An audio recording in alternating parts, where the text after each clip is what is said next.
attendees for their valuable time for an important webinar on a step-by-step guide to menopausal hormone therapy.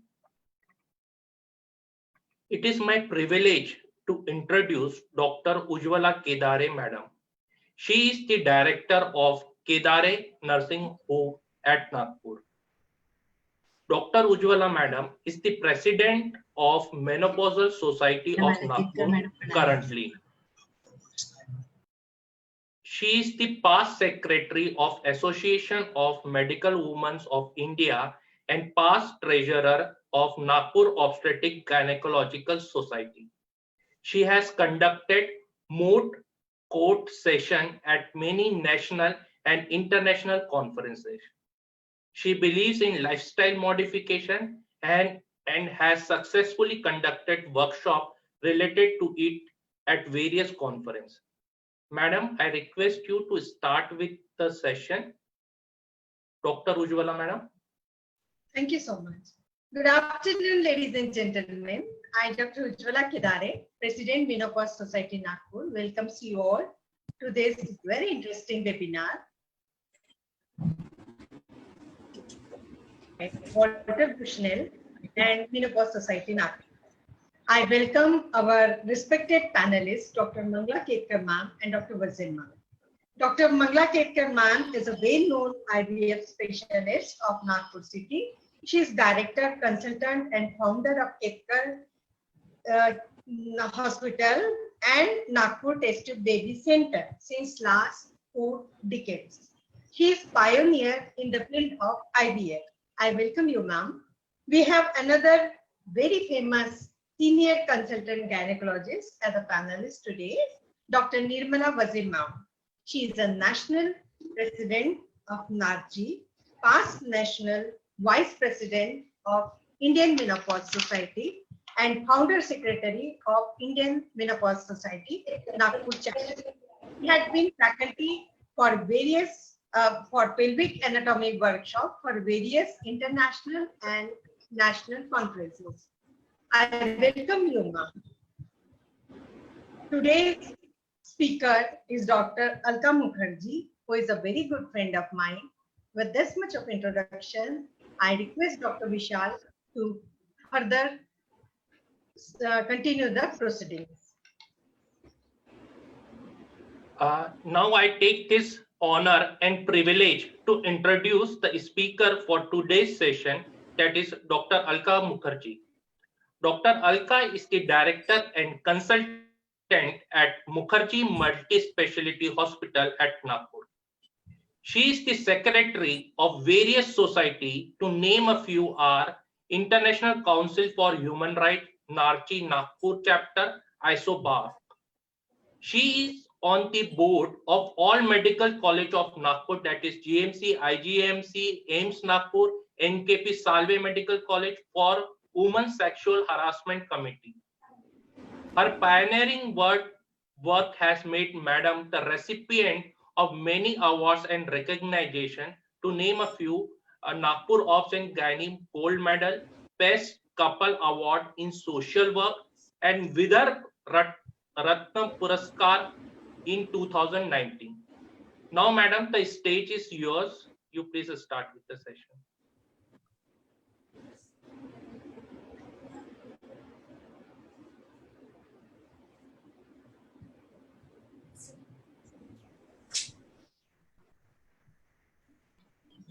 Before I start, let me ask Dr. Ketkar Madam, will she say a few words?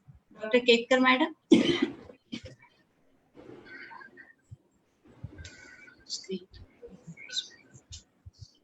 Madam, thank you. Unmute. Yes.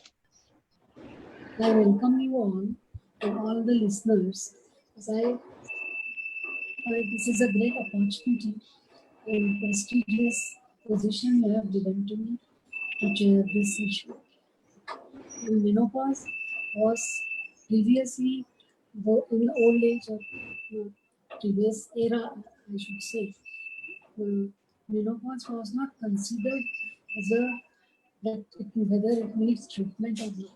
But as the women, they have become active and participants in all fields, I think then they need their energy and everything up in the menopausal age also.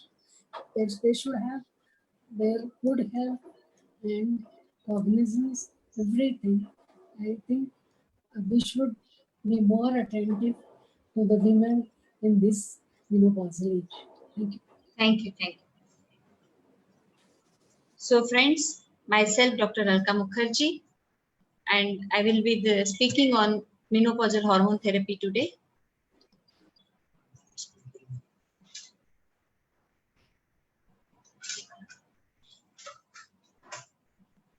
First of all, let me thank Dr. Vishal for nice introduction. Thank you, Dr. Vishal.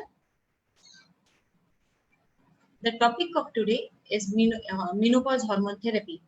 They say the real voyage of discovery does not exist in seeking new landscapes, but having new eyes. Very true. I wish and I feel I strongly believe that after this presentation, your outlook towards menopausal management will totally change. The topic today is step-by-step guide to menopause hormone therapy. Step 1 to assess if MHT is right for the patient. Step 2 is hormonal therapy options. Step 3 is starting menopausal hormone therapy treatment. And step 4 follow, and step 5 is stopping the treatment. Friends, we all are aware about menopause. Menopause is a transition phase from the reproductive to non-reproductive era in a woman's life. Today, we are very much aware that menopause has much wider implications than simply loss of fertility. It sets the stage for aging and accelerates the process of non-communicable disorders. In India, the average age of a female life, the average female life expectancy is around 68 years as per survey in 2011. But over a period of time, it was projected in 2011 survey that it will be, the female age will be, average expectancy of female age will be 73 years in 2021.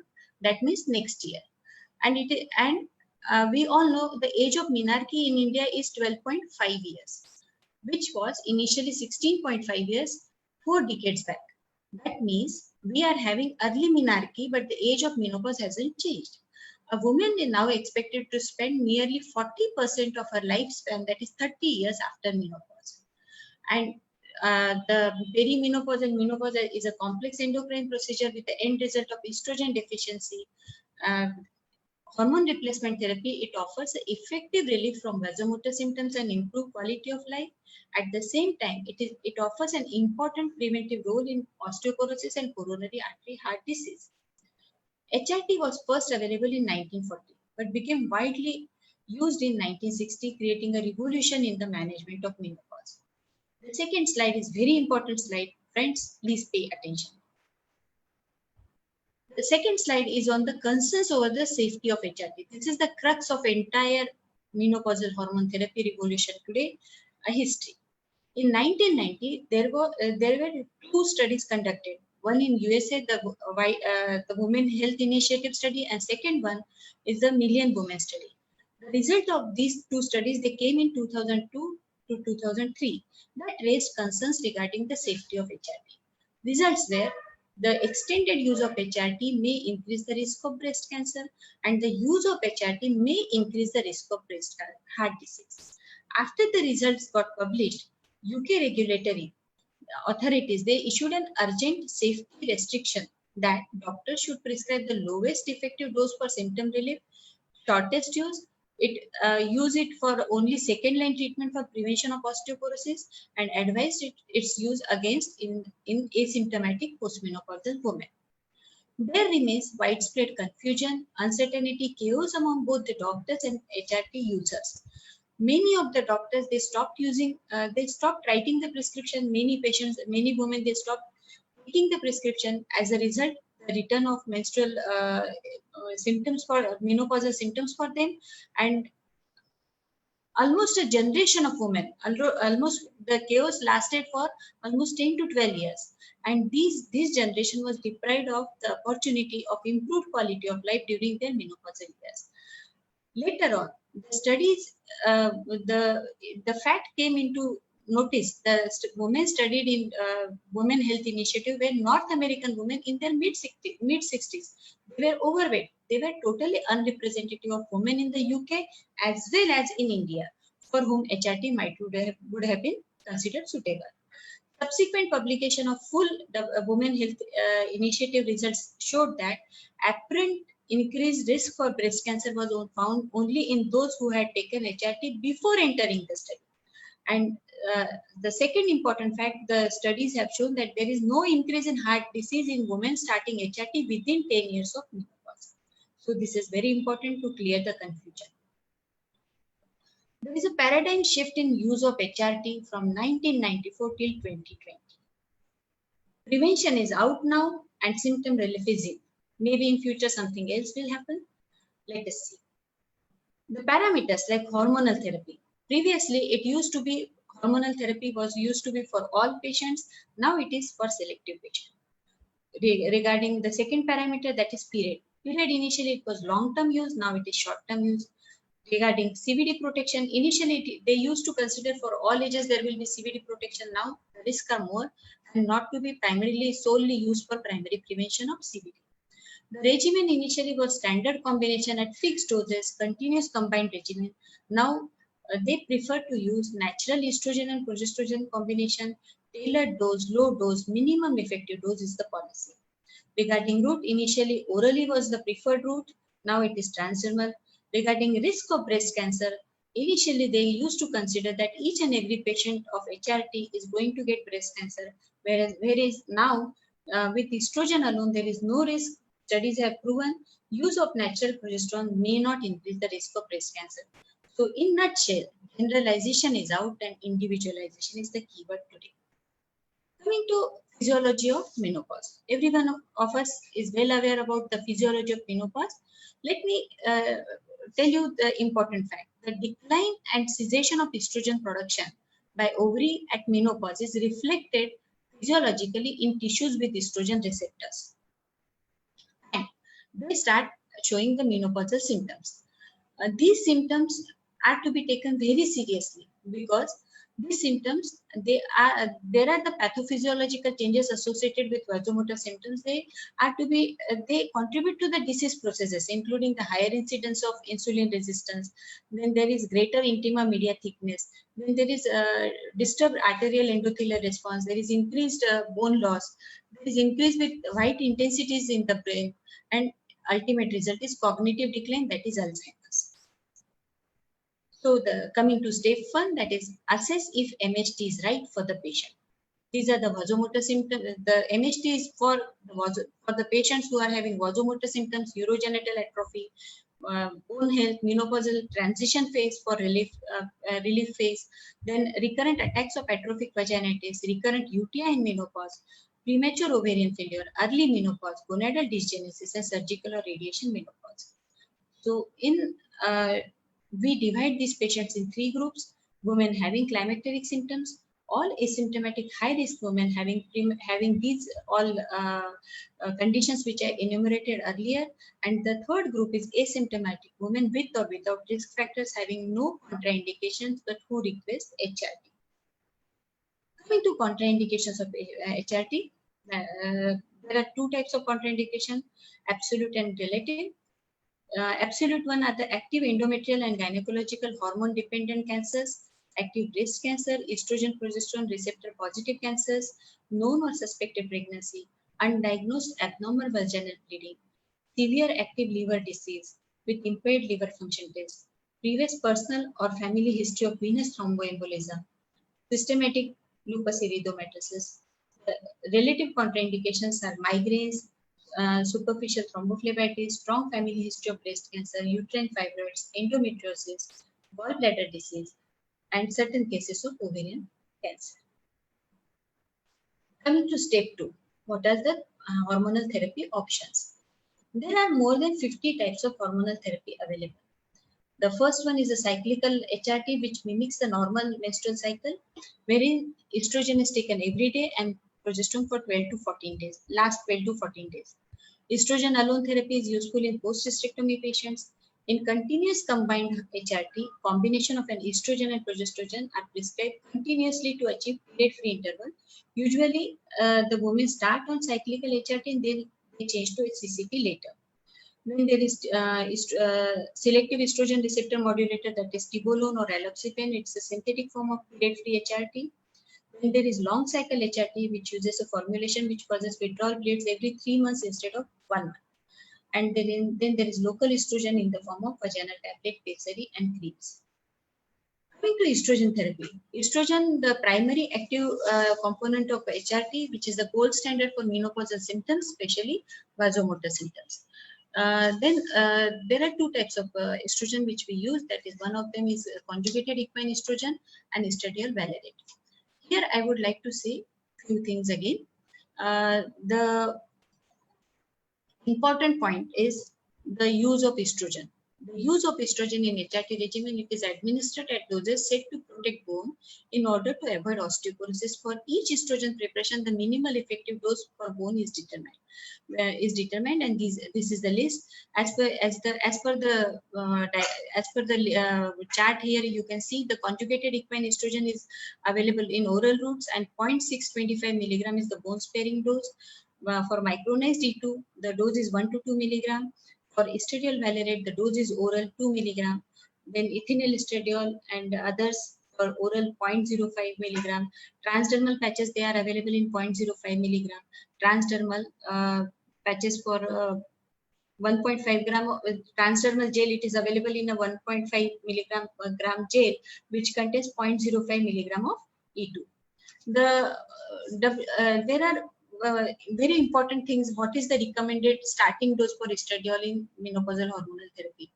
Based on the current state of knowledge, the standard dose of 2 milligram of estradiol E2 estradiol for oral administration and 50 microgram of E2 for transdermal administration. This is a standard dose, and then there is a low dose which is 0.5 milligram of E2 for oral administration and 14 microgram of 25 to 37.5 microgram of E2 for transdermal. The ultra low dose for E2 is around 0.5 milligram and 14 microgram of E2 for transdermal. The simplest method how to evaluate whether the efficacy of treatment is there or not. The simplest method of evaluating the efficacy of treatment is the woman's response and her degree of elimination of the symptoms, existing menopausal symptoms, I would like to say, depending on the dose during first 2 to 3 months. A clear correlation is observed between the dose of estrogen and the degree of elimination of menopausal symptoms. The lowest dose, which causes statistically significant reduction in the symptoms, in the frequency of hot flashes, I would like to say, is the ultra dose for estradiol valerate, and it is around 0.05. The therapeutic dose can also depend on the patient's age and type of medication which we are using, type of menopause, whether it is natural or surgical.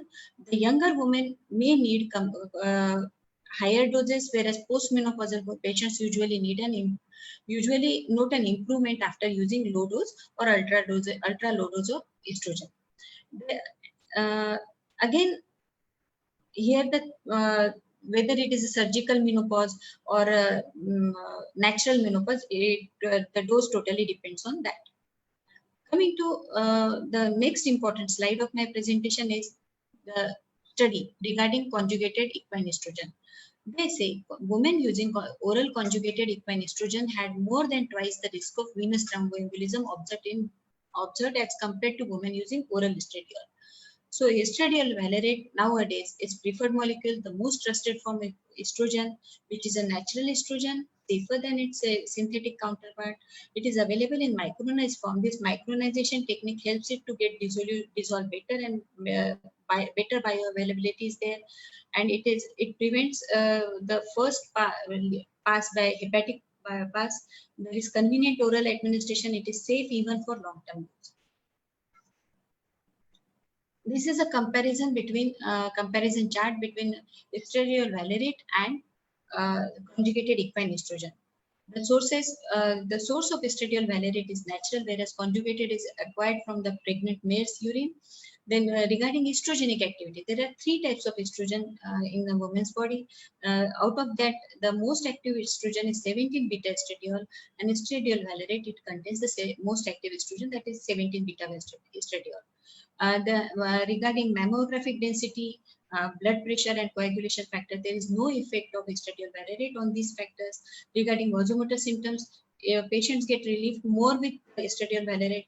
The lipid profile and cardioprotective effect is favorable using estradiol valerate. The endothelial function is favorable.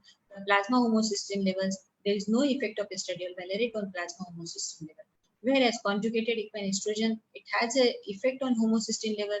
It is the vasoprotective effect is not reported with that. There is less favorable lipid profile, and presence of vasomotor symptoms are higher with conjugated equine estrogen. Coming to progestins, the second molecule. All women with an intact uterus, they have to use progestins. Progestins are basically used to avoid endometrial hyperplasia and adenocarcinoma of uterus, and they are must to in patients who have intact uterus. Progestins are not needed post cystectomy. And doses, generally we try to use oral natural macronized progesterone 200 mg per day for 12 days per month. Natural progesterone is safer for the cardiovascular system. Then the second molecule is medroxyprogesterone acetate, 2.5 milligram. MPA is endometrial. This is endometrial protective, but with excess risk of coronary heart disease. And breast cancer risk is more when administered with conjugated estrogen in, as per the studies in Women Health Initiative. Then regarding progesterone, one important thing is the important fact is progesterone or dydrogesterone based MHT is the most metabolically beneficial treatment modality as per the researchers. In addition, it is associated with the lowest risk of breast cancer. Testosterone derived progestogens, they have a positive effect on bone mass density. There are reports suggesting that progestogens belonging to this testosterone derived progestogens, this group, they enhance the quality of sexual life. So they should be used. Coming to frequency, how frequently they should be used? The women taking standard doses of estrogen require progestins per month. Quarterly progestins, they are not considered protective and cannot be recommended. Women taking lower doses of progestin, that is 0.014, that is 40 microgram of transdermal estradiol, they require very little progestin, 2 12-day courses every 6 months. And vaginal progesterone inserts are also available. The next molecule is raloxifene. We all know about raloxifene. It is the selective estrogen receptor modulator, and it is a non-steroidal compound, and it acts as an estrogen agonist and estrogen agonist at bone and cardiovascular system, and estrogen antagonist at endometrium and breast. This particular molecule, it increases the bone mineral density, decreases the biochemical markers of bone turnover, it prevents vertebral fracture in postmenopausal women, and while sparing the breast and endometrium from undesirable effect. Coming to routes. The routes are very important. There are multiple routes. You can give HRT by oral either oral in the form of tablet, capsules, transdermal administration is there in the form of patches, gels or creams. Then there are vaginal administration, creams, tablets and suppositories, rings, intramuscularly, subcutaneously. There are multiple ways. But out of this, transdermal route is considered as the best route because there is steady level of plasma estradiol, it avoids hepatic first pass, there is no significant increase in triglycerides, C-reactive protein and SHBG, little effect on blood pressure, lower risk of DVT and stroke and myocardial infarction. Transdermal estrogen, it acts as the first line in all these conditions: triglyceridemia, hyperlipidemia, increased CRP, migraine, diabetes, controlled hypertension, existing gallbladder disease, obesity, smoking, and previous venous thromboembolism, varicose veins, personal preference, and tobacco users. Again, few points about transdermal therapy. Transdermal menopausal hormonal therapy is basically designed to deliver exogenous estrogen directly to the systemic circulation, and it is available in gel or patch. The advantage of patches is that once or twice a week application, but they can fall off, they can look ugly, and sometimes they may irritate the skin. And the problem with gel has to be applied daily, and there can be inadvertent application of gel to the another person from skin to skin contact if the gel is not absorbed completely. So this is coming to duration. Premature menopause till the natural age of menopause, we should continue with HRT, and further to continue HRT or not is very important, which will be a shared decision between the physician and the doctor. In case of natural menopause, the safety data for HRT, conjugated equine estrogen and medroxyprogesterone acetate combination, it is for 3 to 5 years. For estrogen alone, the 7 years data is there with 4 years follow, and again whether to continue the HRT will totally depend on the decision between the patient and the doctor. That is a joint decision.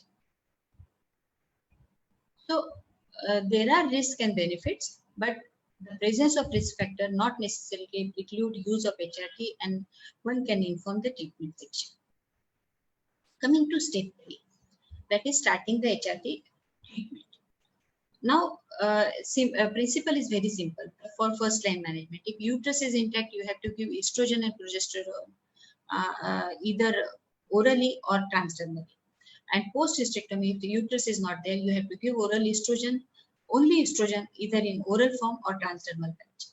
The important fact here is HRT to be started as soon as menopausal signs or symptoms appear, which in most women are between 45 to 55 years of age. The second important factor is women with primary ovarian insufficiency, they require earlier and continued use of HRT at least until the normal age of menopause to protect against associated postmenopausal chronic diseases.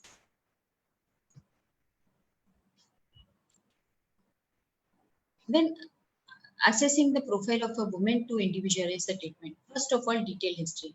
Detailed history, the questions to be asked regarding age, regarding menopausal status, menstruation status, then menopausal symptoms, past and present current medical history, then family history, lifestyle diseases regarding, for example, whether she smokes or alcohol use or exercise. Then the second important assessment is type and stage of menopause.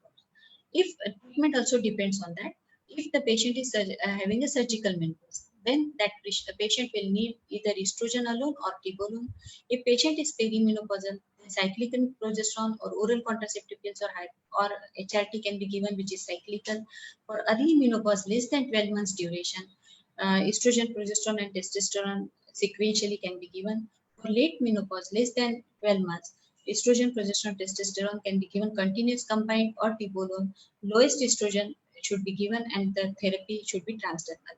For premature menopause, OCPs or HRT sequential regimen. For urogenital atrophy, local estrogen. Evaluation considering the woman's individualized risk factor. First factor is age. If the patient is of less than 50 years, the benefits far outweigh the risk and HT should be offered. If the patient is in the age group of 50 to 60 years with menopausal symptoms, benefits outweigh the risk. More than 60, benefits is equal to risk. One should individualize the patients, and more than 70 years, risk outweigh the benefits. The third important factor here is evaluating the woman's needs and preferences. The time since menopause, it's the window of opportunity. Timing is the window of opportunity. One should start earlier to get the full benefit of estrogen. HRT is effective in preventing CVDs if started within 10 years of menopause. Risk with low dose of estrogen and HRT is very low if started within 10 years of last menstrual period and less than 60 years of age. Women with CVS and thrombotic risk factors initiating HRT more than 60 years, more than 10 years since last menstruation, significant obese, they should be used low dose transdermal HRT. In early and perimenopause, initiation of HRT for treatment of menopausal symptoms, it carries very low risk. You should assess comorbidities as well, like diabetes, hypertension, heart disease, metabolic syndrome, stroke, breast cancer, and so many things. Then benefit stratification regarding quality of life, severity of symptoms, bone health, cardiovascular health, mood and cognition, physical examination, investigations, and eye checkup. This eye checkup is very essential for refractory errors, retina, and intraocular pressure. Based on all these results, we are classifying the patient in 5 types. First is asymptomatic and symptomatic and asymptomatic. Second class is healthy with no risk factors. Third class is healthy with risk factors. Category D is healthy with latent disease, and fifth is with latent disease.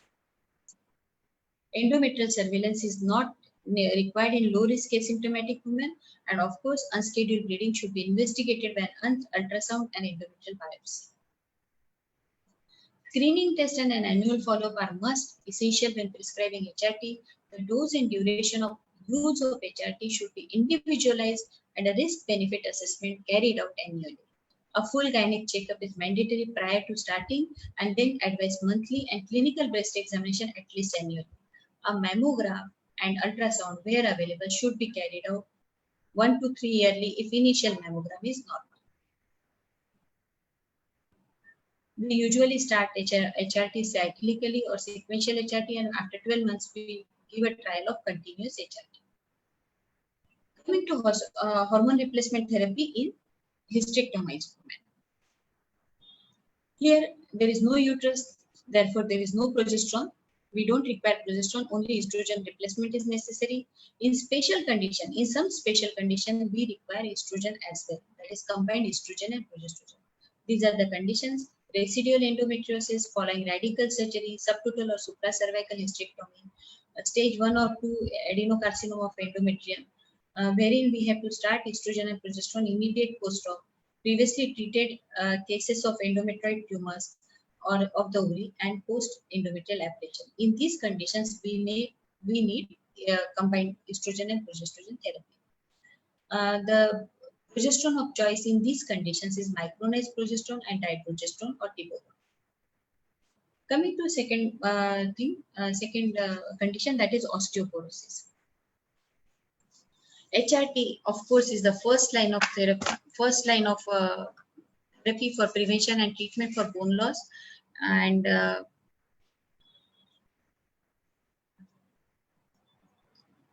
is increase in life expectancy, protection against hip fracture and coronary artery disease, and HRT should not be started solely for bone protection after 10 years of menopause. Extended use of HRT in women with reduced bone mass, one should consider the risk-benefit analysis compared to other available therapies for osteoporosis. The bone protective effect is lost after stopping HRT. This is a very important fact, one should notice it. And the molecule uses estradiol 1 milligram or conjugated equine estrogen 0.25 or 25 microgram of estradiol transdermal patches. Estrogen may have a protective effect on osteoarthritis, that is a grade B level evidence.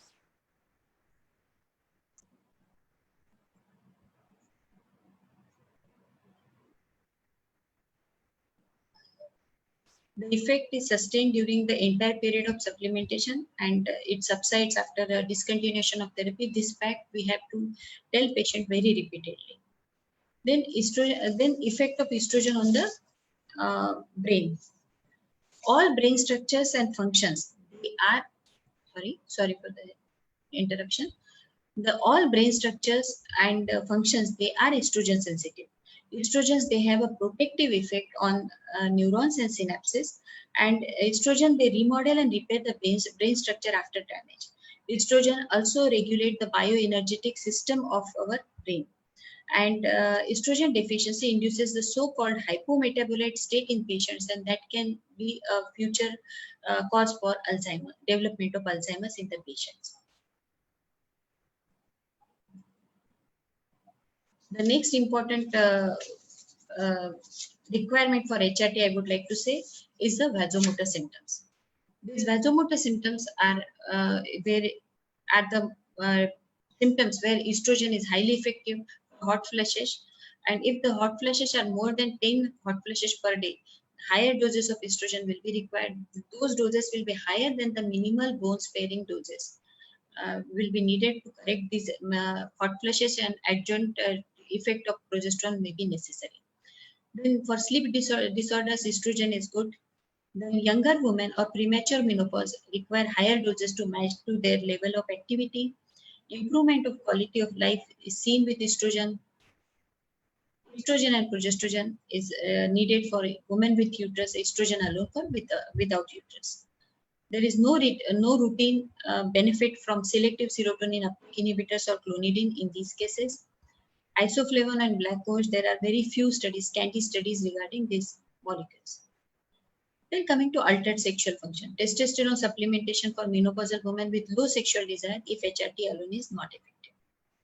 Coming to psychological symptoms. To elevate low mood, estrogen mainly is used. There is a role of cognitive behavioral therapy. There is no clear evidence again for SSRI or SNRIs. Effect is greater for perimenopausal climacteric symptomatic women than the postmenopausal women. The likelihood of affecting the risk of dementia is unknown. Loss of muscle mass and strength, there is limited evidence regarding suggesting that HRT may improve muscle mass and strength. Coming to urogenital atrophy. The urogenital atrophy symptoms usually are vaginal dryness, irritation, atrophic vaginitis, dysuria, dyspareunia, and recurrent infections. These patients, they get relief from low-dose local estrogen therapy, which is very effective. In 80 to 90% of the patients, it's very effective than general systemic therapy. But it is noted that if such therapy fails, then to eliminate the symptoms of this urogenital atrophy, we can use moisturizers and lubricants. We can increase the dose of local application. There is no side effect of these local applications. We can use as much as we want, but we should be alert enough for unscheduled bleeding. Do not offer routine monitoring of endometrial thickness during treatment for urogenital atrophy. That is very important take-home message, because otherwise we are going to do DNC of each and every patient who is put on vaginal estrogen. Then intravaginal products are available, like topical hyaluronic acid products. We can use that also. We can use concurrently, we can use probiotics for urogenital symptoms.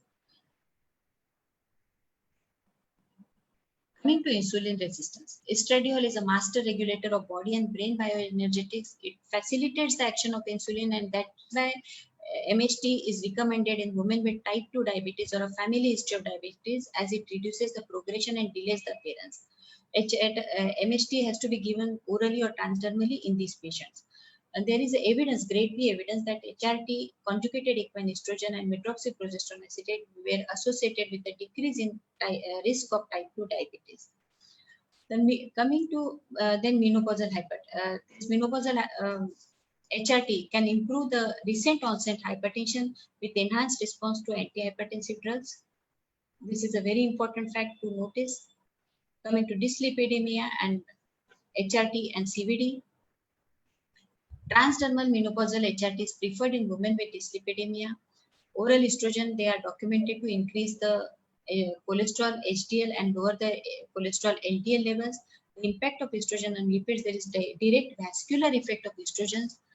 It is blood level dependent and therefore independent of the routes of administration.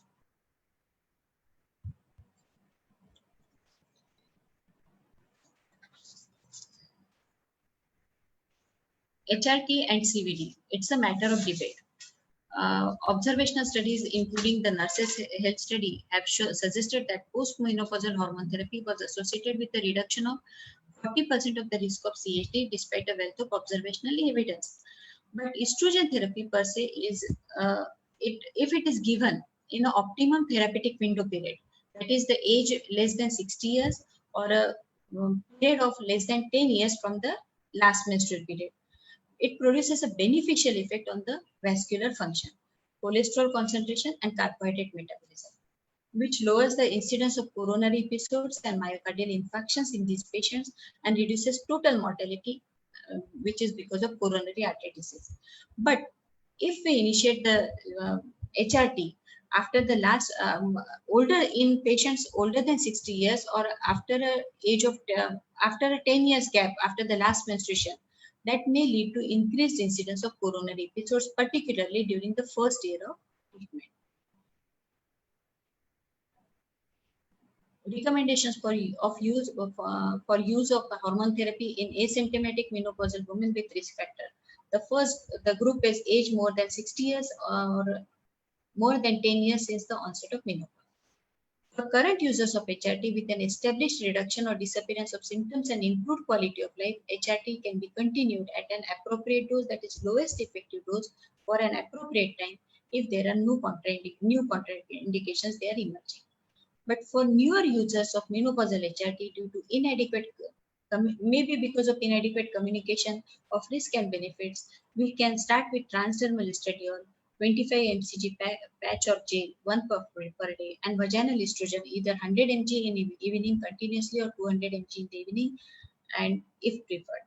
And if other risk factors are present, vaginal treatment with estradiol or estriol is preferred. Coming to obesity. In obesity, the adipose tissue, it acts as another endocrine organ and it starts secreting estrogen.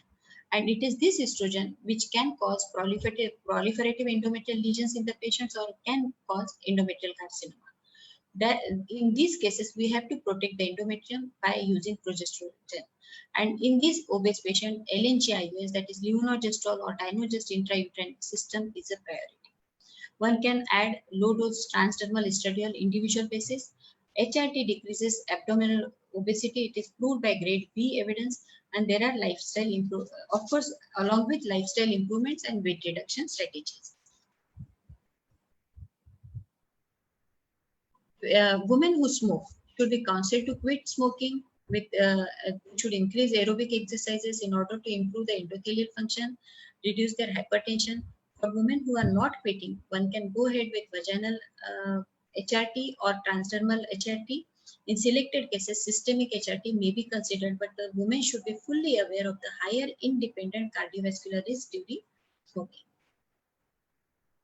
Step 4 is follow-up. The patient should be called after 1 month for efficacy and side effects, check for weight and blood pressure. After 3 months to assess the effects and compliance of treatment. They should be called annually to include a physical examination, update of medical and family history, relevant lab and imaging investigations, and a discussion on lifestyle and strategies to prevent or reduce chronic disease.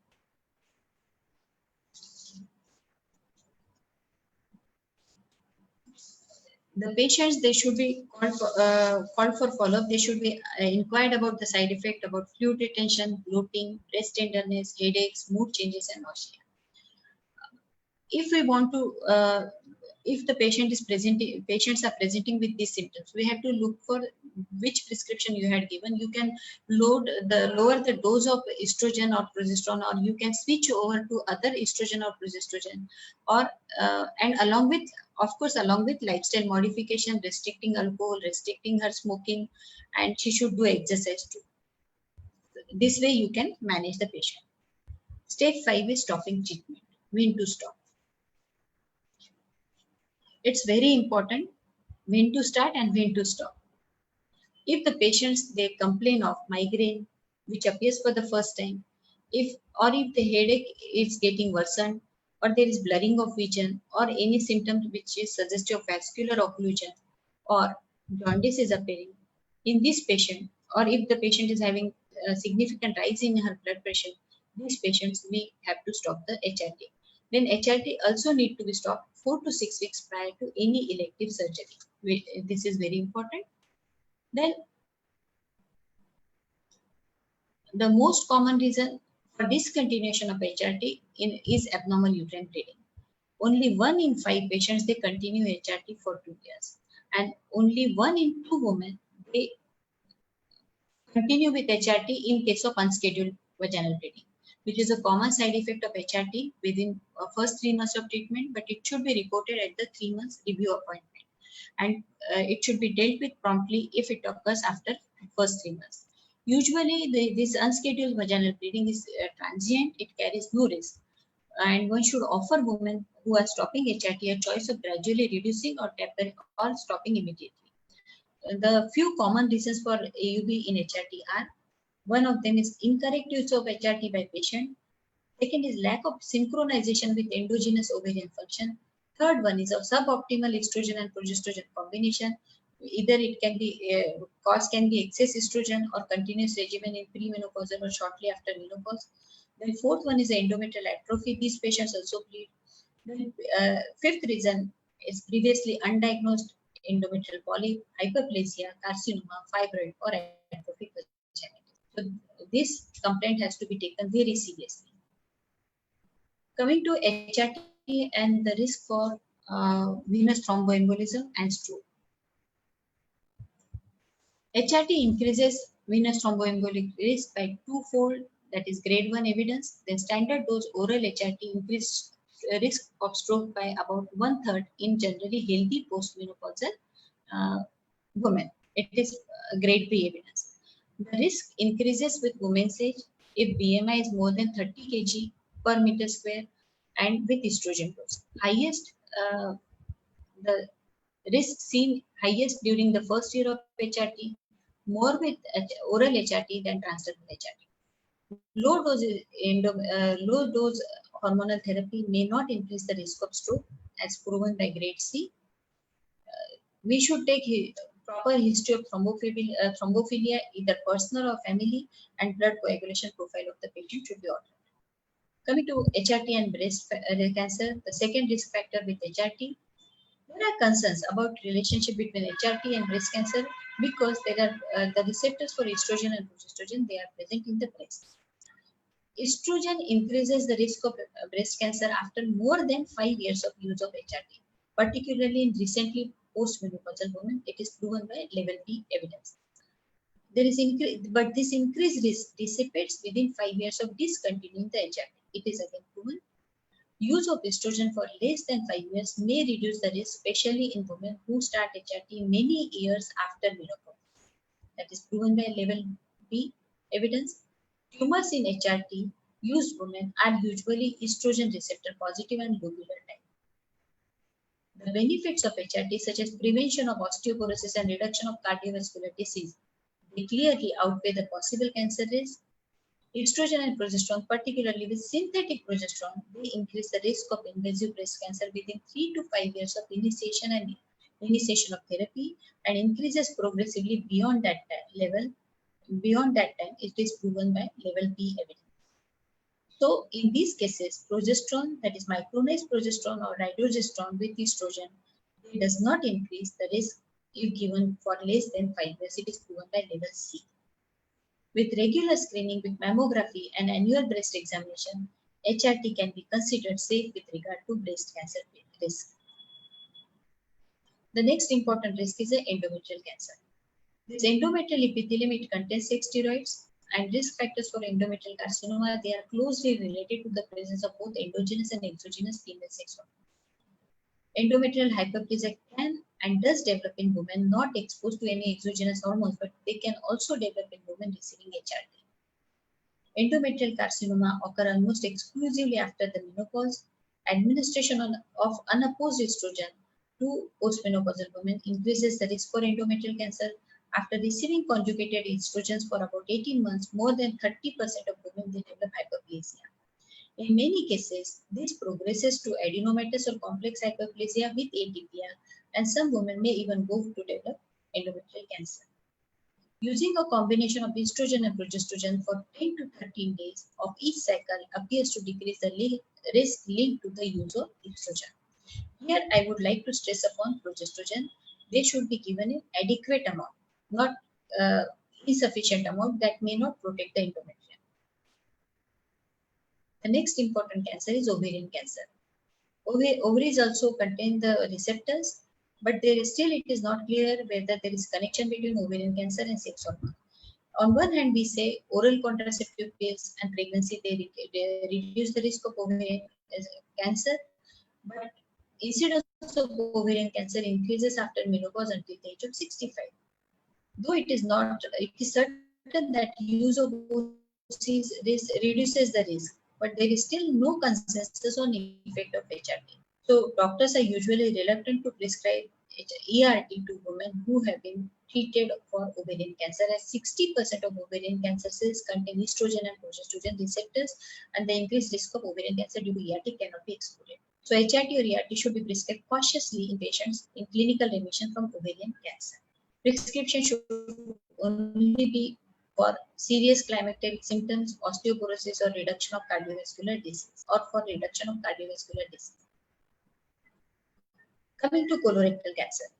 In Women Health Initiative, women who took combined estrogen-progesterone therapy had a lower risk of getting colorectal cancer.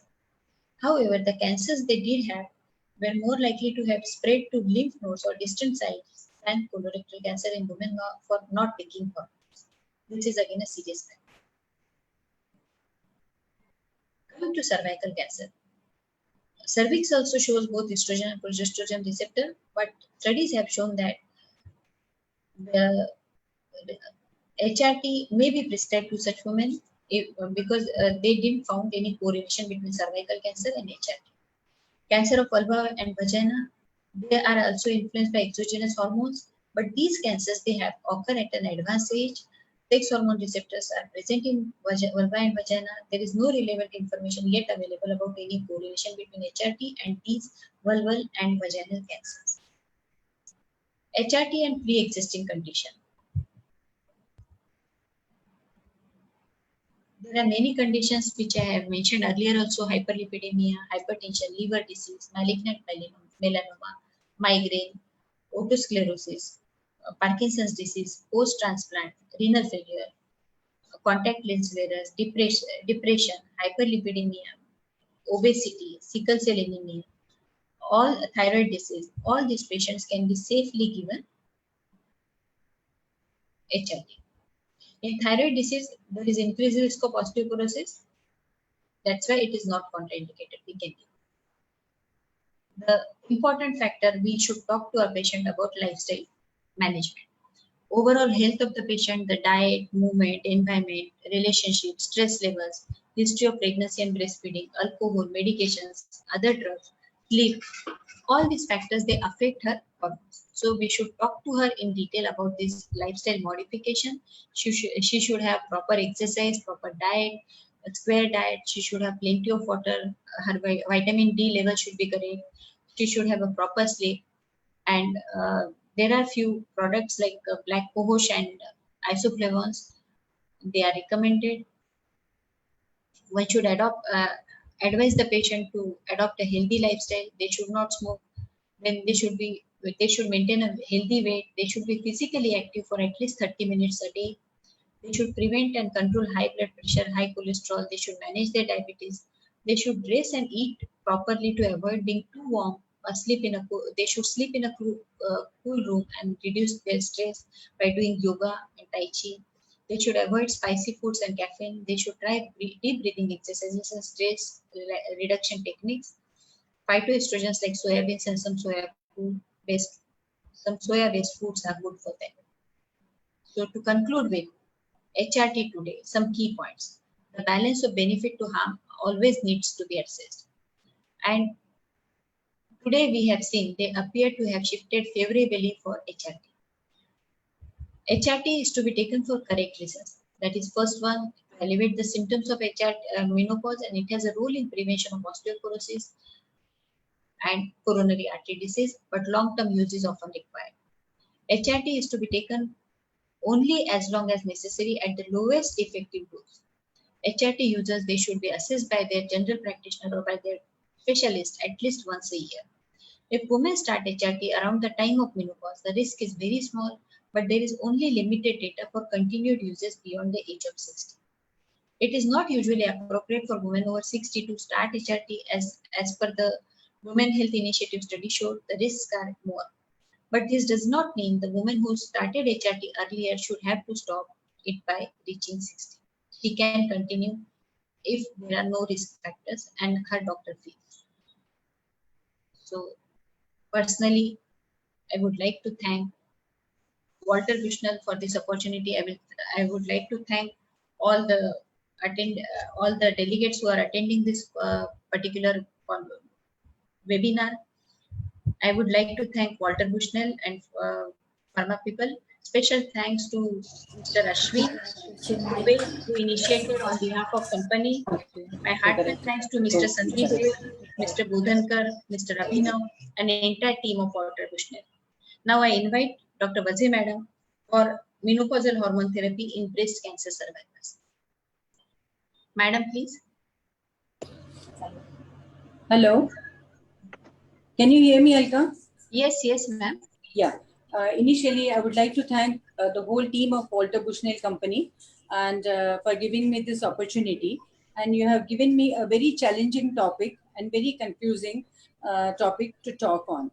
So, friends, I would like to say that whenever the patient comes to you, first of all, it is very important to take the history in detail about the age of the patient, about the age of menopause she had, and when did she have cancer breast and what sort of treatment she had, whether it was chemotherapy, surgery, radiotherapy, or all combined, and whether she has any associated medical problems like liver, kidney, or... Nirmala ma'am, sorry to intervene, madam. Your video is switched off, madam. Video is switched off? Yes, madam.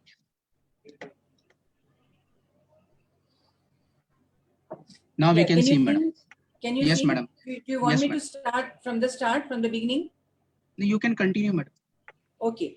As I mentioned earlier on, it is very important when the patient walks into your clinic and she was requesting for menopausal hormone therapy and she is a breast cancer survivor. So it is important that we take a proper history of age of the patient, age of menopause, and what sort of treatment did she have during breast cancer, how many years ago did she have the breast cancer, and whether she has any associated medical problems like liver, kidney, or BP, raised BP, or is she on any other medication. And about her symptoms, because many times I've seen that the patients have read or heard of menopausal therapy, but they don't have the symptoms. Whether she actually has the symptoms of vasomotor symptoms of like hot flushes, sleep disturbance, mood swings, or does she have a vaginal atrophy or vaginal problems. Then whether there is any family history of a mother, of her sister, or a daughter having a breast cancer. And what I would like to mention is nowadays BRCA1 mutation and BRCA2 mutation is done quite a lot. So if there is a family history like Angelina Jolie, patients who have gone for BRCA1 and BRCA2 mutation, and if there is no history of breast cancer, then we can safely give them menopausal hormone therapy. And if she has oophorectomy, prophylactic oophorectomy, again we can give her. But if she herself is a breast cancer survivor, it is a topic, it is a thing to think about, and we have to counsel the patient. Counseling is very, very important in such cases, and we have to give her all the facts and figures as to what will happen and whether she really needs hormone therapy to protect her body and to take care of her symptoms. So basically what we want to know is again examination and investigation, whatever is necessary, like examination of her BP, weight, and breast examination, abdomen, and vaginal examination. If she had a hysterectomy, then our job is very easy because we don't have to give any progesterone, we just give her estrogen. But if her uterus is still intact, which is very rare because nowadays prophylactic hysterectomy and bilateral salpingo-oophorectomy is recommended in breast cancer patients after maybe 5 or 6 years. But and I would like to mention that there were many trials conducted, like Alka said, that WHI studies, WHI-MS studies, and some of them they say that with estrogen and progesterone, definitely WHI said that there is increased risk of heart attack and CA breast. WHI-MS says that there is increased risk of Alzheimer's with the HRT. Then LIFT studies with Tibolon, which says that there is a reduced risk of cancer breast. But then Liberate study concluded that there is an increased risk of cancer breast. So we all are confused, in short. So what happens and how do we treat the patient? Next slide. Next slide. Can you change? So how do we manage the patient? I would, Alka, I would stress very much on lifestyle modification, especially the diet, as Alka has already mentioned, which includes soy, flax seeds, antioxidants, calcium, vitamin E, regular exercise, and phytoestrogens. Even though it has not been proven, but still many of my patients, they would prefer to start with phytoestrogens than to go for hormone therapy. Then of course estrogen, estradiol, valerate, and CE, that is conjugated equine estrogen, is available to us. So according to IMS, International Menopause and Indian Menopause Society, what we have decided is we must start with the lowest dose for a shorter period. And we have to see the patient frequently. I can mention that patient may ask you whether there's any increased risk of breast cancer. You cannot deny.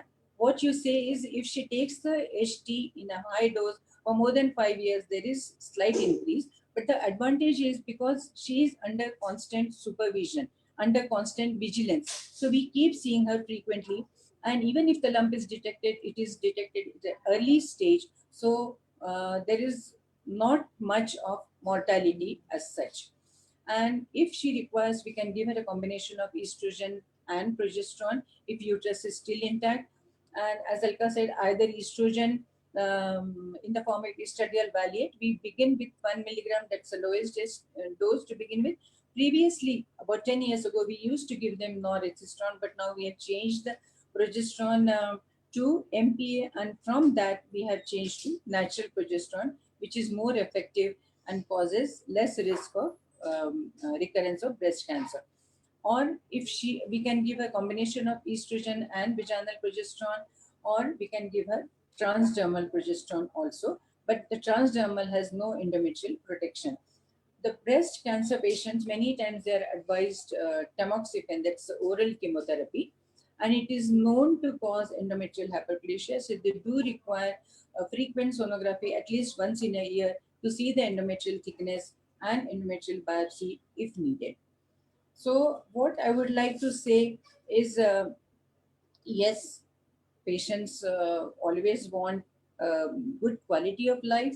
So we have to talk to them, we have to counsel them, we have to put the figures and facts in front of them. And then we have to ask whether you really need any hormone therapy. In that case, yes, we have no proof whether which hormone therapy to be given so that she cannot have or she will not have breast cancer, recurrence of breast cancer. But we have to give her all the facts and figures and let her decide, because she is sitting on the other side of the table, and our job is to counsel her and explain her the whole scenario, and then she will decide what she wants to do. Whether it has been advocated that venlafaxine can be given, but again I feel it's a multi-speciality team, menopause. So I do not normally prescribe any antidepressant unless I talk to the psychiatrist or unless I talk to the physician. I finished. Okay, madam. Ma'am, there are few questions in the Q&A box. Should we start the question answer session? Alka madam, Yeah, ask Ujjwala madam. Alka, what did she say? Ujjwala. Ma'am, kindly unmute yourself, madam.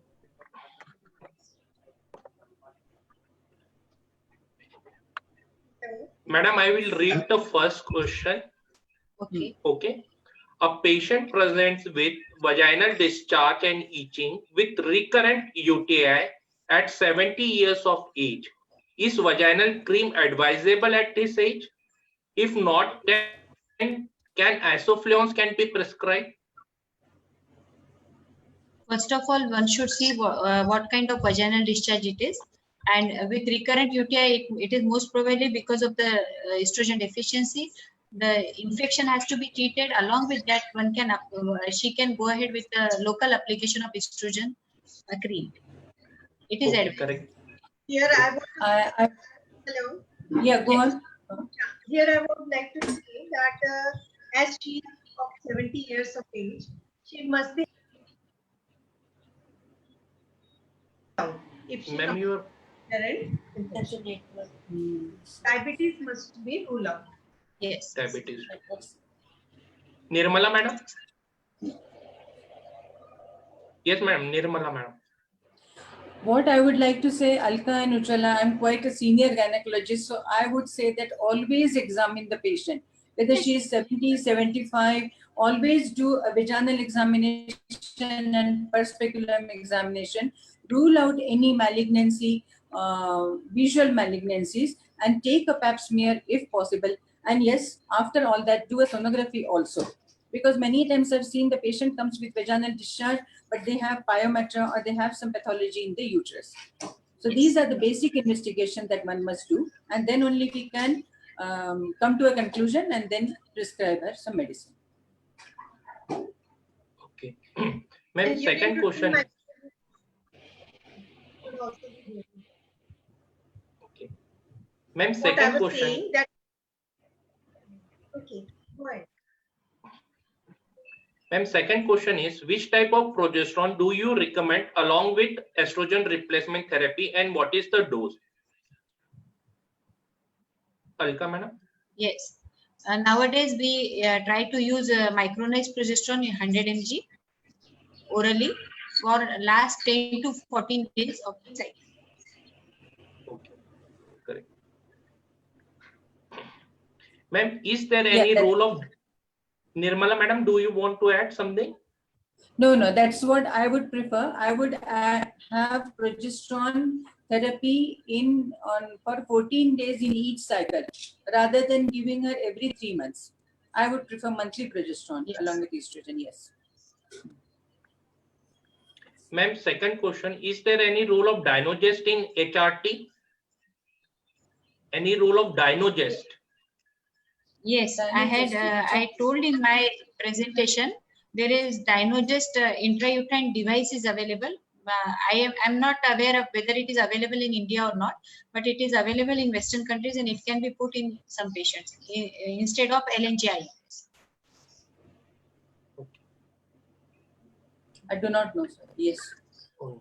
Ma'am, what is the dose and schedule of estriol which is present in a Evelon cream vaginal estrogen for urogenital symptoms? Dose and schedule of Evelon. The cream, the tube is available, 1.5 gram tube is available, and in that tube, 45 microgram is available per application. So if the symptoms are more, patient can apply daily. Otherwise, in old patient, we try to give alternative therapy.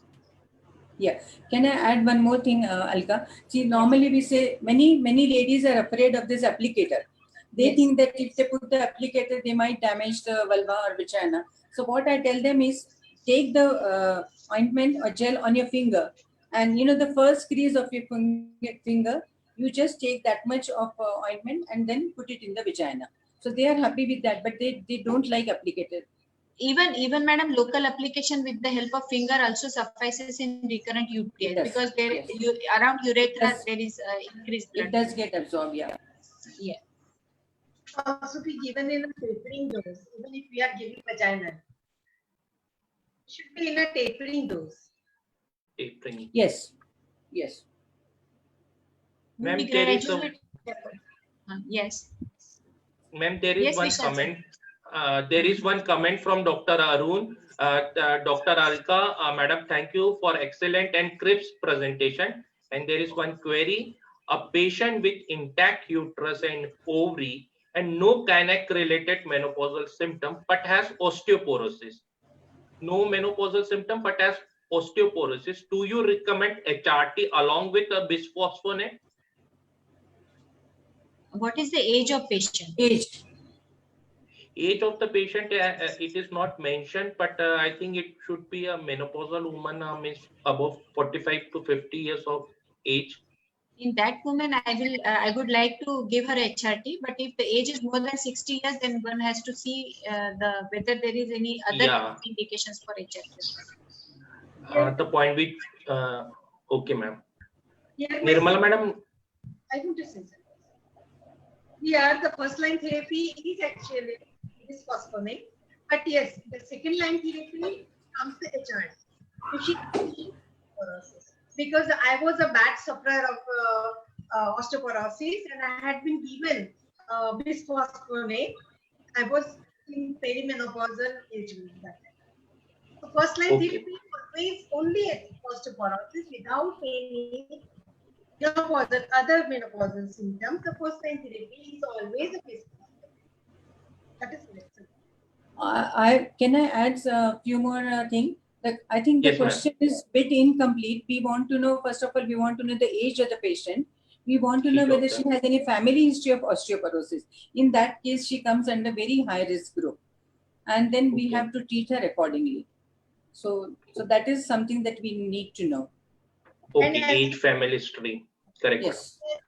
As we say that now the regime or the paradigm has shifted, that we should be given only the symptom related minimum dose. If there is no other menopausal symptom, only osteoporosis, then we should go for bisphosphonate. As we are saying that it should be minimum dose, Yes. symptom related, and smallest duration. Okay. Ma'am, there is another question. Can local estrogen be given to a 80 plus woman for recurrent cystitis or UTI? 80 plus woman, local estrogen can be given? I wish madam should answer this question, Vazir madam. Yes, in fact, it can be provided we rule out all the contraindications.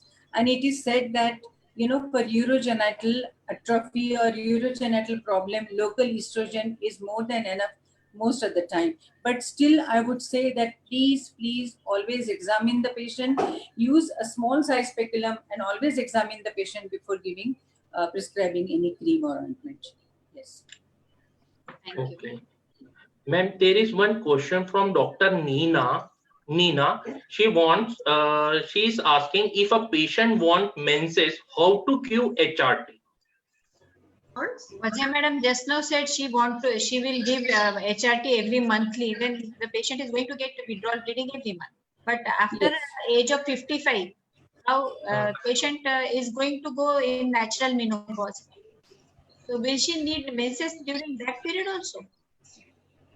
It is mentioned, the question is only like that, patient want menses, how to cure HRT? We have to explain normal physiology of menopause to the Correct, patient. ma'am. And then we can ask her how she is going to get period after the age of 55. The average age, we consider it normal till the age of 54 for menopause. And it won't be a withdrawal bleed. It cannot be considered as a menses, but it will be as a, it should be taken as withdrawal bleed. Okay. Yeah. Ma'am? Withdrawal bleeding, not the menses. Absolutely right, Ujjwala and Alka, you both are absolutely right. I think counseling comes here and it has a lot of importance. Tell her that after menopause, anyway, naturally also she will not have the periods. So I really don't see any point here in prescribing her estrogen and progesterone just because she wants a period. Yes. There is another question in question box, sir. What is the dose of HRT in perimenopausal women or postmenopausal women with intact uterus? Yeah. Intact uterus. And how old is she? Again, everywhere age is very important. And what age? Perimenopausal. So did she reach her menopause? If she is No. perimenopausal, madam, we can continue with OCs as well. No? Yes. Up to 45. I have given OCs up to 45. The paper says and the theory says you can up to 50 it can be given. But I have never given up to 50. Up to 45, yes. If there is no contraindication. And the dose for estrogen, whether lowest dose to be given, but that lowest dose we have to decide it along with the patient. So we start with 1 milligram and then later on we taper the dose up to 0.5 milligram, which is an ultra low dose. And regarding progesterone, we try to use 100 mg of micronized progesterone. And if we want to use this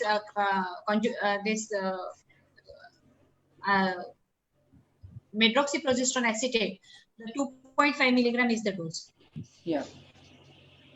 Alka, nowadays Ma'am. we have moved to micronized progesterone, natural progesterone. Yeah, I rather said than that those initially micronized progesterone or dydrogesterone. MPA. Yeah. The lowest dose of 50 milligram, but there will be more chances of breakthrough bleeding. If we reduce the dose of progesterone, there are more chances of breakthrough bleeding. I know. Can be reduced up to 50 mg then of micronized progesterone. Yes. Okay. Ma'am, there is any study trials on Tabolon which proves that it further aggravates vasomotor symptom in early years of menopause? No, Tibolone is considered quite safe. It is a selective estrogen receptor modulator, and it is considered quite safe. But studies I am not aware of. Okay. But it is considered safe. Yeah, I mentioned about the Tibolone studies, 2 studies, but they were contradicting each other. One Yes. was LIFT study where it says that there is increased risk of breast cancer, and another Liberate study, it says there is reduced risk of breast cancer. So I really didn't find any studies which were saying that Tibolone is safe. But you are right, Alka, we do give them Tibolone, especially if they have loss of libido and the sexual problems. Yes. And Tibolone is very good for hot flashes. Yes. Okay. So this Ma'am, is there an is Actually, there is there are 2 main indication of Tibolone. One for hot flashes and second is for vaginal problems. So for these 2 things, Tibolone is excellent. Okay. Ma'am, there is one last question from Dr. Jatinder Chaddha. Patient who had just achieved menopause, family history of osteoporosis, age 49, DEXA scan should be done, question mark. Whether you would prefer to do DEXA scan or start estrogen. And if on estrogen, if she develops high BP, what should be done? Alka, would you like to answer? Yes. I would say yes. Yes for DEXA scan, definitely. Yes for DEXA scan on first visit only, and later on subsequently one can add along with HRT. One should add vitamin D and calcium to her diet along with lifestyle modification. And if she develops high blood pressure, initially how much her blood pressure was and how much is the fluctuation right now, we have to see, and as per that we can tailor down the estrogen dose. Here I will differ from the Alka statement. Here in this case, I would like to start her after complete examination, DEXA and rest of the examination. I would again say that bisphosphonate should be the first line of treatment, because if there is a fear of developing hypertension, then we all know that there is a risk of developing hypertension with the use of estrogen. So if she comes to me, I would definitely like to start her on bisphosphonate. And she's having family history of osteoporosis. Yeah, still. Ma'am, can I comment? Yes, ma'am. Yes. Can I comment something on this? I always feel, as I said earlier on, this is a multi-speciality team. I always involve the ortho also in such cases, because I'm not sure whether we are that much expert and whether we are allowed to prescribe alendronate, bisphosphonate, and even myself, I cannot interpret the DEXA result. So I always involve the ortho people also and take their opinion and take their help in such cases. I completely agree with you, ma'am. When I'm saying that bisphosphonate is to be started, I would definitely wouldn't start on my own. I would refer it to another orthopedician. But theoretically, we're talking. And so I'm saying that everyone should remember that bisphosphonate is the first line treatment for the osteoporosis. Yeah, agree. And definitely, I would never ever give the bisphosphonate.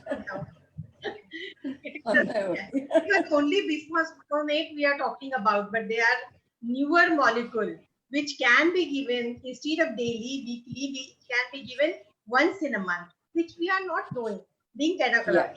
So it's always good to refer them to the orthopedicians. Okay, madam. Ma'am, although Alka madam, you have covered this point, there is one question coming from Dr. Aditi. Is MHT, menopausal hormone therapy, indicated if hysterectomy done at the age of 40?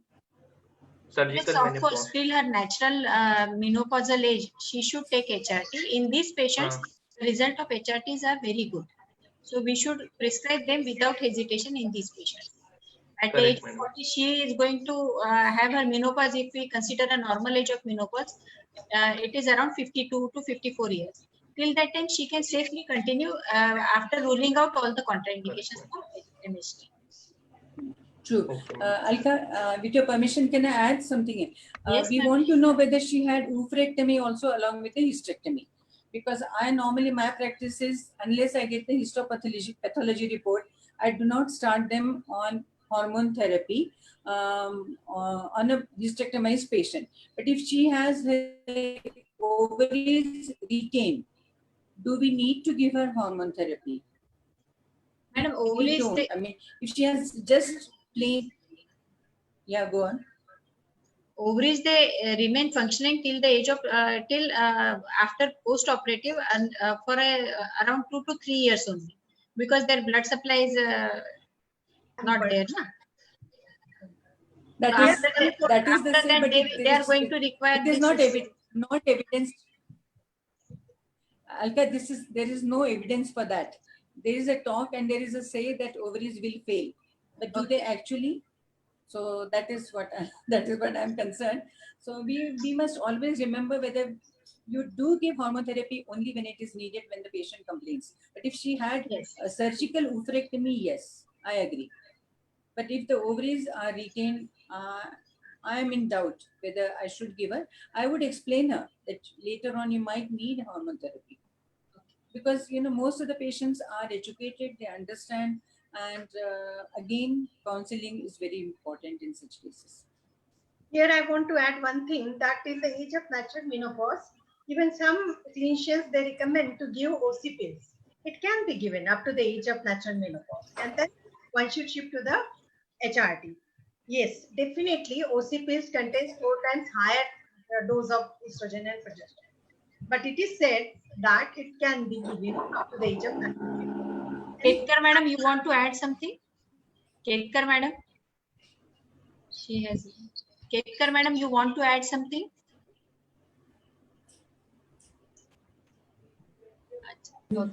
Has she gone? Please, Mangal, Not Mangal, listening. she must be thinking and saying Yeah, that these that's not people are the talking reason. too much. No. Nothing is fine. nothing to add.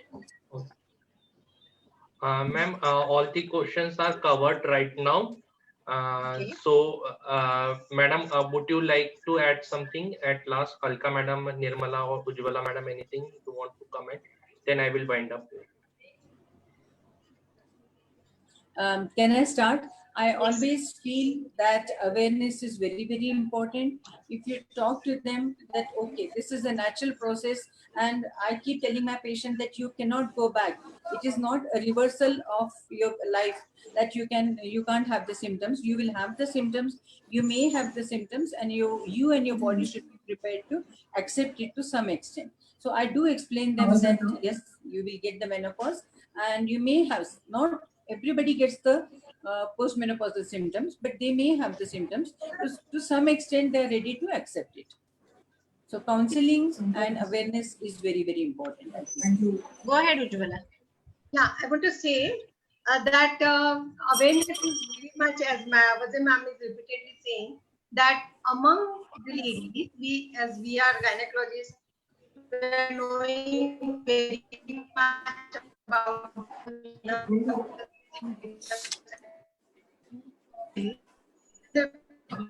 the first has come up with a very good video, which I have prepared among with the help of gynecologists of society. And that video I'm going to share with Ashwini, and I request all of you, all the delegates who are attending this session, should go through this video, because Vazim madam, myself, and other gynecologists have made this video in a very interesting way, and I'm going to share with Ashwini, and I would request Ashwini to share it with all the delegates.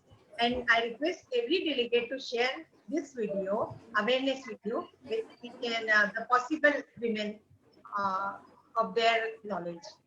Thank you so much, Mohammed. This much I wanted. Ketkar madam, you want to say something, please? Ketkar madam. It was a very nice discussion. It was a very nice discussion. All the listeners will be benefited.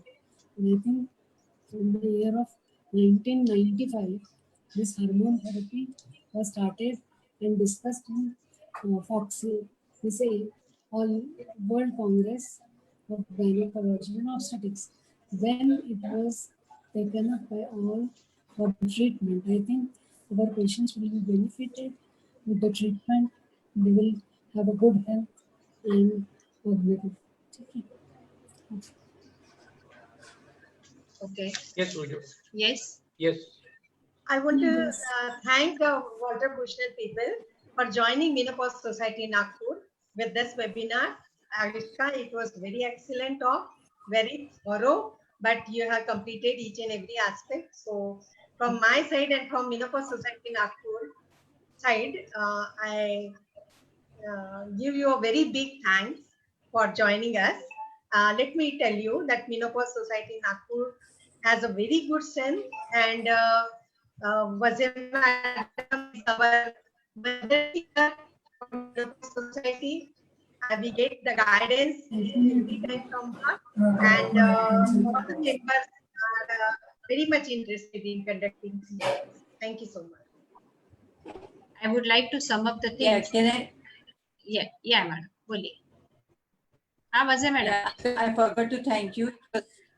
I forgot to thank you. It was a very nice presentation, very crispy. Of course, it is a very, very vast topic, but you have Yes, covered all the aspects of MHT in a very short period. And congrats to you. Thank you, ma'am. I would like to sum up the things. What is recommended duration for MHT? It's a very important thing. The duration and dose of MHT should be individualized depending on the goals of therapy and safety concerns. The lowest effective estrogen dose should be prescribed, and most updated recommendations, they do not impose any arbitrary restrictions on use of MHT. The continuation of treatment depends on patient's health status, her choice, her individual risk profile, and decisions made by the informed patients. So we need to tailor the dose as per patient's need. We need to give minimum required dose to ultra low dose to the patients, see their safety as well, assess the patient annually, see for any risk for breast cancer and other cancers and thromboembolism, and then one can think of continuing or discontinuing the treatment. So I will like to thank Walter Bushnell people. Special thanks to Mr. Ashwin Purve, who coordinated this talk with me, that you should be speaker at such a prestigious platform. I would like to thank Mr. Dev, Sandeep Dev, he's sitting in my chamber, Mr. Bodhankar, Mr. Abhinav, and entire team of Walter Bushnell. My sincere thanks to both the guests, Ketkar madam and Vaze madam, and Ujwala Kedare madam for associating Menopause Society in such a short notice. So thank you so much, everyone. Thank you, madam. Thank you, Alka madam. Thank you, Nirma madam. Thank you, Ujwala madam. Thank you, Ketkar madam. For special thanks to all the audience too. Yeah. And big thanks to all the participants and delegates to make this event very successful. And ma'am, we assure you this is just the beginning, and we will have many more webinar with you and your team, and we look forward an association with you. Thank you, madam. Thank you so much. So should we leave the meeting now? Yeah. Okay.